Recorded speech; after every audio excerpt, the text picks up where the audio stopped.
Vladimir Putin is completely restructuring the military strategy in the war against Ukraine. At the same time, Vladimir Zelensky is complaining that Western allies are deliberately not providing Ukraine with enough missiles to defend against Russian ballistic attacks, in order to push Kyiv to make concessions to end the war. The Russian dictator Vladimir Putin has appointed the head of a new unit for the use of drones, similar to the Ukrainian drone forces. Well, he also made changes among several other commanders as Moscow tries to revive its faltering campaign in Ukraine. At the same time, North Korea is transferring dozens of ballistic missiles to Russia along with launchers and specialists.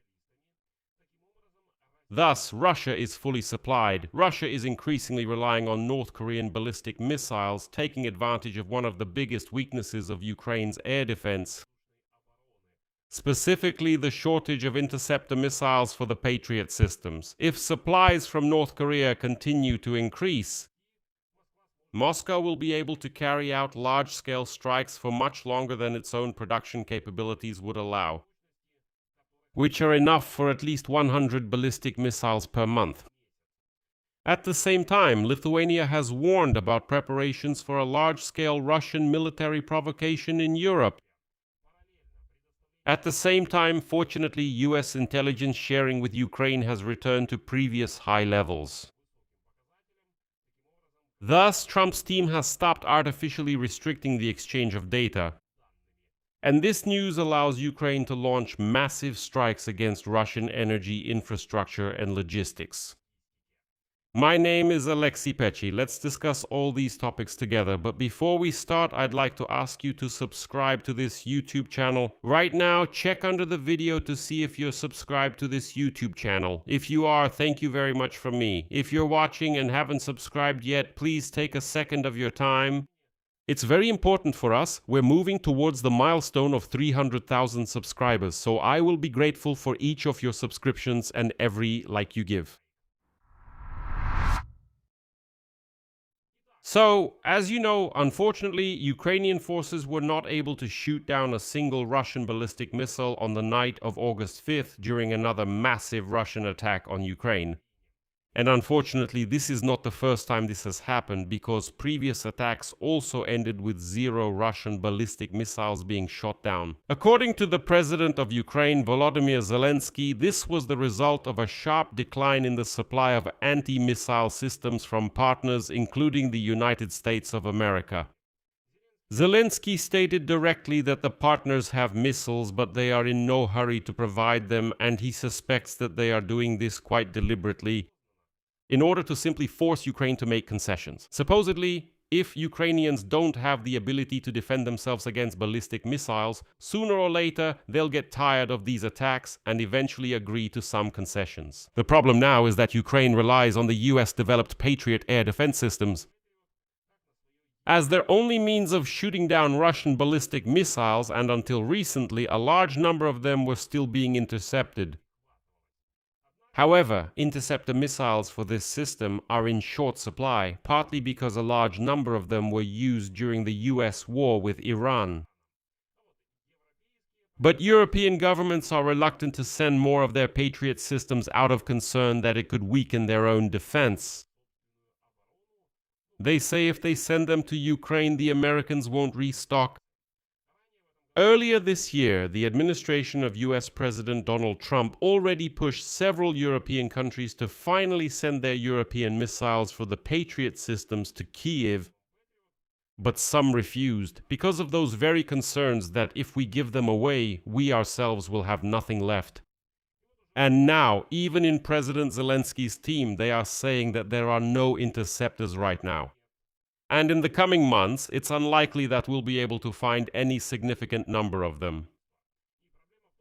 And the problem is that even if Ukraine did receive some number of these interceptor missiles, it still wouldn't be enough, because Russia has far more ballistic missiles. According to the latest estimates, Russia is capable of producing 100 such missiles per month, The fact is, according to calculations based on data from the armed forces of Ukraine since the beginning of this year, that is, a little more than half a year has passed, Russia has launched 650 ballistic missiles at Ukraine. This is more than the American company Lockheed Martin produced PAC-3 interceptor missiles in total for the entire last year. That is, American industry cannot keep up with the needs of just Ukraine. And don't forget, Donald Trump also has a war in the Middle East, where the Americans are mindlessly burning through these missiles by the hundreds. But the problem is now escalating even further. According to the Institute for the Study of War, North Korea has transferred more than 100 ballistic missiles to Russia, as well as its own specialists and launchers. The main intelligence directorate of Ukraine reported that a North Korean missile unit consisting of about 90 North Korean soldiers has begun deployment in western Russia, equipped with 120 ballistic missiles and 6 launchers. In addition, North Korea had previously sent a batch of 40 North Korean KN-23 and KN-24 ballistic missiles to Russia. And now, Russia's use of North Korean missiles will give North Korea the opportunity to conduct field tests and receive feedback to improve these very missiles. At the same time, adding more North Korean missiles to its arsenal will most likely allow Russia to step up even more ballistic missile strikes against Ukraine in the near future, without resorting to using its critical reserves, but it will also bring even greater destruction to Ukraine. Why is that? Because North Korean missiles, specifically the KN-23 and KN-24 ballistic missiles, have a greater payload but less accuracy. And accordingly, they will cause even greater destruction and casualties, especially among the civilian population. So it's already obvious that the Kremlin is betting specifically on ballistic missiles, since they remain one of the most difficult targets for Ukrainian air defense. If Russia has not managed to significantly increase the production of its own Iskanders, then additional missile supplies from North Korea make it possible to fully compensate for this shortage. As a result, Ukrainian cities, energy infrastructure, and other, I emphasize, civilian targets are put at risk. At the same time, the main danger is not another batch of missiles from North Korea. No, I mean there are 120 of them, but that's not the main danger. The real danger is that Russia is actually gaining access to North Korea's production capabilities. And now there is a big risk that, yes, Ukrainian drones will destroy military factories inside Russia, will destroy Russia's defense industry complex. But that doesn't change the fact that Russia could simply move its production to North Korea as well. And it will simply ramp up the production of these North Korean ballistic missiles there and will invest in that. At the same time, Vladimir Putin is actually learning from Ukraine and learning from mistakes, and just recently Putin appointed the head of a new unit for drone operations. And he made changes among a number of other commanders as Moscow tries to revive its fading campaign in Ukraine. The Wall Street Journal writes today that this summer, the pace of the Kremlin's advance has slowed to its lowest level in recent years. Although military bloggers from Russia criticize the actions of the Russian army, Vladimir Putin still insists that Russia is advancing along the front line, despite several successful Ukrainian counterattacks, which have pushed Russian troops out of key positions. Russian troops have made minor gains in the eastern part of Donbass, where they are gradually approaching key cities, which are still under the control of the Ukrainian armed forces. These are Sloviansk and Kramatorsk. And against this backdrop, Vladimir Putin is changing commanders. He is also completely copying Ukraine's unmanned systems forces. That is, they now have this unit as well, and today a new commander was appointed there. Russia is clearly lagging behind Ukraine in developing effective ways to use drone technologies. At the same time, Kyiv is being helped by Western money and engineers, which is obvious. And Russia is working on attracting more drone operators, but it is increasingly facing difficulties in maintaining the pace of development of unmanned systems. And that's why Putin has started to focus specifically on this branch of the military, hoping to catch up. And against this backdrop, the Ministry of Foreign Affairs of the Russian Federation has called on feral Russians to prepare for a long, long war, since in the near future it will not be possible to resolve Russia's war against Ukraine. This was publicly stated by Rodion Miroshnik, Ambassador-at-Large of the Ministry of Foreign Affairs of the Russian Federation. According to his statement, it was supposedly the West that bet on continuing the war, and I quote, "a complete rejection of any way to reach a peaceful settlement. Because of this, all attempts to hold a dialogue are met with the Europeans' uncompromising desire to disrupt any opportunities for reaching agreements. It is unlikely that this trend can be reversed in the near future. Europe will continue to finance Ukraine. And, says Miroshnik, on our side we need to be prepared for a fairly long military campaign, but with a well-thought-out strategy." Well, so, as you can tell, according to Miroshnik, in Russia they only complain. That Europe, can you imagine, continues to help Ukraine that is the victim of this war. And this, in the opinion of the savage Russians, is the reason the war continues. Well, in other words, the Russian Ministry of Foreign Affairs stated that, listen, if everyone abandoned Ukraine, if the Europeans refused to help the Ukrainians and Ukraine couldn't defend itself, then listen, the Russians would have long ago completely captured Ukraine and the war would be over. But now, damn. Can you imagine the Europeans continue to support Ukraine? And this, you just need to understand the logic of the unwashed Russians thinking this is, in their opinion, the main reason the war continues. They tell me, can you imagine Ukraine is still being supported? What is that? If they didn't support them, everything would have ended a long time ago. And here, let me remind you that last month, this balding dwarf, Vladimir Putin, once again made it clear that he is counting on the continuation of the war. At a meeting with State Duma deputies, he stated that military spending will remain one of the priorities when preparing the federal budget, at least until 2029.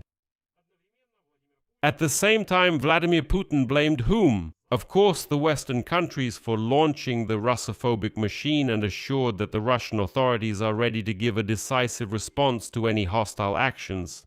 Here, I'll make a lyrical digression. For some reason, I've started to come across more videos on social media where people are being massively denied visas to the Schengen zone. That is, Russian citizens are being denied entry and they are complaining. How can this be? What's going on? Why aren't Russians being allowed into Europe?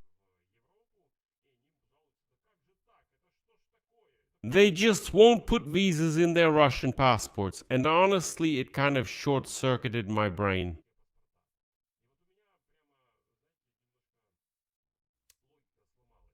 So on one hand, these wild Russians say that Europe is taking European steps. There's a Russophobic machine there, as Vladimir Putin says. They hate Russians there. Europe is bad, and yet for some reason, these Russians want to go to Europe. What do you even want there? Well, they didn't give you a visa, and they did the right thing. Why are you crying? And most importantly, where are you crying? On American social networks. Go to your Max, right? Go to Max and cry there. Well, maybe Putin will see it there, and maybe he'll help somehow. Sorry for such a digression. Meanwhile, Lithuanian military intelligence stated that it has information that Moscow is considering the option of striking strategic targets in the Baltic countries using Ukrainian drones, so that it would have the opportunity to deny involvement in an attack on NATO territory. Next, I will quote the Minister of Defense of the Republic, Roberto Sakaunas. We have information that Russia is considering the possibility of conducting conventional kinetic attacks against critical infrastructure in the Baltic region. It is quite likely that Russia may use Ukrainian-made drones for this purpose. Let me remind you, earlier, a number of Russian officials claimed that the Baltic countries are allegedly already involved in Ukraine's strikes against Russian infrastructure, allegedly opening their air corridors to drones. But honestly, the logic here completely falls apart right away. If you think about it for a second, all these officials claim that 3 countries are opening their air corridors to Ukrainian drones. Those are Latvia, Lithuania, and Estonia. The question is, how are Ukrainian drones supposed to get into these countries? Well, according to their logic, probably through Poland. But they don't mention Poland, not at all. Maybe through Belarus? Since Belarus? Then why isn't it reacting in any way? Or maybe they actually fly through Russia, then for some reason make a detour to the Baltic countries and fly from there? Well, in general, if you use even a little bit of logical thinking, this whole scheme falls apart. So, the Lithuanian defense minister noted that the Russians might assemble a so-called fake Ukrainian drone from fragments of other Ukrainian UAVs that they managed to shoot down or needed. The minister called this scenario the most realistic of the possible ones. And I'll finish this episode with some good positive news. Here it is. The Supreme Court of Sweden today ruled to transfer to Ukraine the cargo ship Pechiy, which was part of the shadow fleet of the Russian Federation, which was detained in March off the southern coast of this country. It's important to understand that this landmark decision by the Supreme Court of Sweden to transfer the cargo ship to Ukraine is an important precedent, which could serve as an example for other European countries. A vessel from the Shadow Fleet is an absolutely illegal rust bucket that sails in European waters, so they need to be stopped and confiscated. The Russians on board should be sent home and the vessel should be given to Ukraine. Well, let's put it this way, at the very least, you can already make some money by selling it for scrap metal. And lately, the vessel could have been transporting grain from the occupied territories of Ukraine, which means it was also carrying stolen grain. The Swedish authorities detained the vessel Pechiy at the request of the Ukrainian prosecutor's office. In the end, all the court proceedings have already taken place, including appeals and so on, and now this vessel officially belongs to Ukraine. As they say, it's a small thing, but it's nice. I'll leave it at that. Share your opinions and conclusions in the comments below this episode. If you want to support the work of this YouTube channel, you can do so financially with any donation or a channel membership right here on the YouTube platform, on Patreon, or on Buy Me a Coffee. All the links and details are in the description of this video, and I will be grateful for any support you can give. Subscribe to my Telegram channel, Pechiy News. The link is in the description of this video. Subscribe to this channel, like the video, and hit the bell icon, so you get notifications when new videos come out. That's all for now. Take care of yourselves. Goodbye, everyone.